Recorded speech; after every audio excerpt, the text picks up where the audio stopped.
नमस्कार, माझ्या चॅनलवर आपलं स्वागत आहे। आज आपण उपवासासाठी साबुदाण्याच्या भातवड्या बनवणार आहे, तर व्हिडिओ शेवटपर्यंत बघा। चला आपण रेसिपीला सुरुवात करूया, पण त्याआधी तुम्ही चॅनलला सबस्क्राईब केलं नसेल तर पटकन सबस्क्राईब करा। शाबूच्या तांदळाच्या वाफेवरच्या भातवड्या बनवण्यासाठी मी हे शाबूचे तांदूळ घेतलेत, तर मी हे स्वच्छ धुवून घेणार आहे।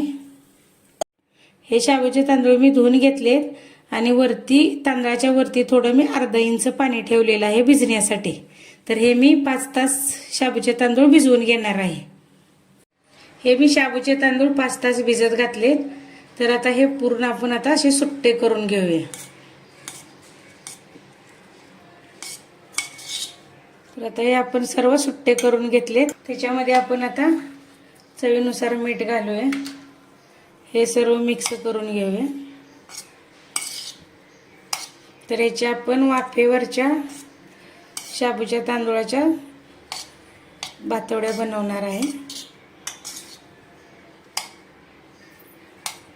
सर्व आता मीठ याला आपण मिक्स करून घेतले। हे मी प्लास्टिकच्या बर्निंगची झाकणं घेतलेत, तर त्याला आता थोडंसं मी तेल लावून घेते। पहिल्यांदाच लावायचं तेल एक वेळ, नंतर नाही लावलं तरी चालतं।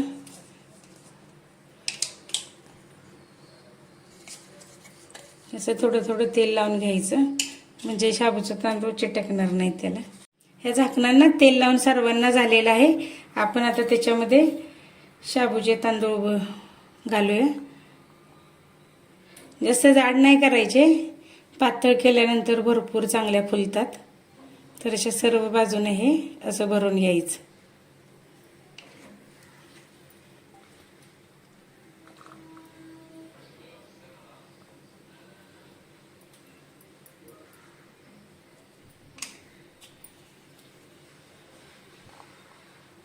हे आता मी सर्व हे भरून घेते।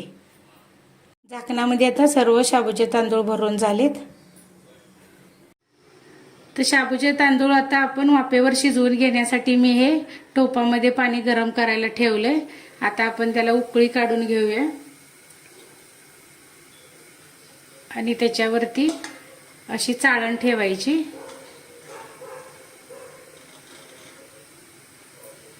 तर पाण्याला आता उकळी आपल्या येत चाललेली आहे।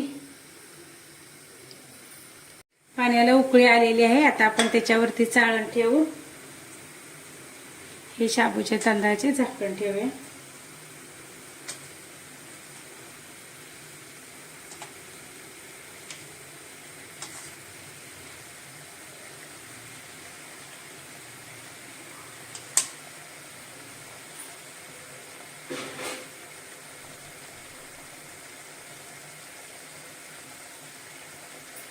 त्याच्यावरती आपण हे झाकण ठेवूया आणि 5 मिनिटं वाफेवर आपण शिजवून घेऊया। 5 मिनिटं झालेत, आपण आता खोलूया। तर हे सर्व आता शिजून झालेले आहेत। टोपणं आपण काढून घेऊया।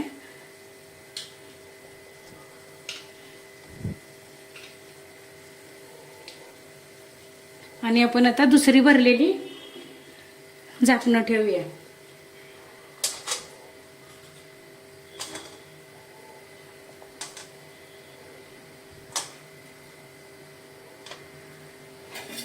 हे पण मी आता 5 मिनिटासाठी हे झाकून ठेवते। आता हे आपण शिजवलेल्या टोपणामधलं हे काढून घेऊया। तर असं आपटलं थोडं की लगेच निघतं। हे अशा प्रकारे सर्व आपण काढून घेऊया।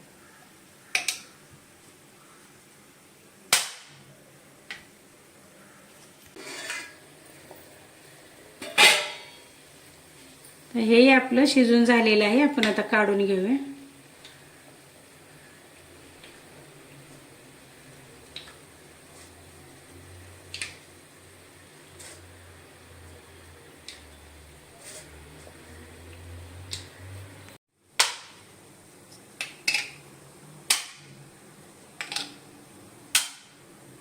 अशा प्रकारे हे मी सर्व बनवून घेणार आहे।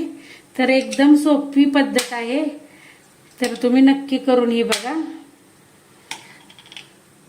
कोणालाही जमेल असं आहे. सर्व भातवड्या आपल्या शाबूच्या तांदळाच्या बनवून झालेल्या आहेत. तर आता हे आम्ही 3 दिवस उन्हामध्ये सुकवून घेणार आहे.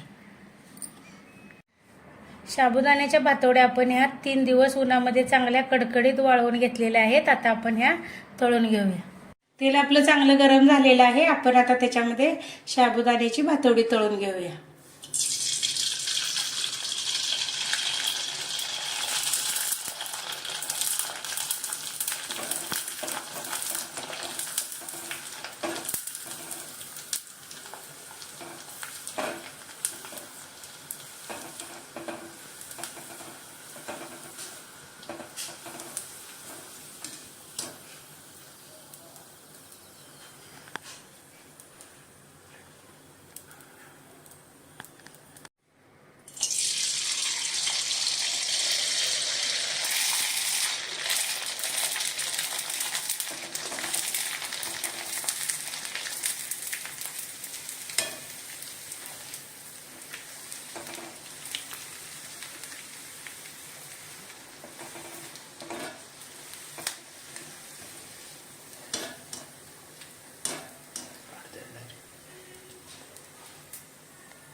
आपल्या साबुदाण्याच्या भातवड्या तयार झालेल्या आहेत. एकदम फुगलेल्या आहेत.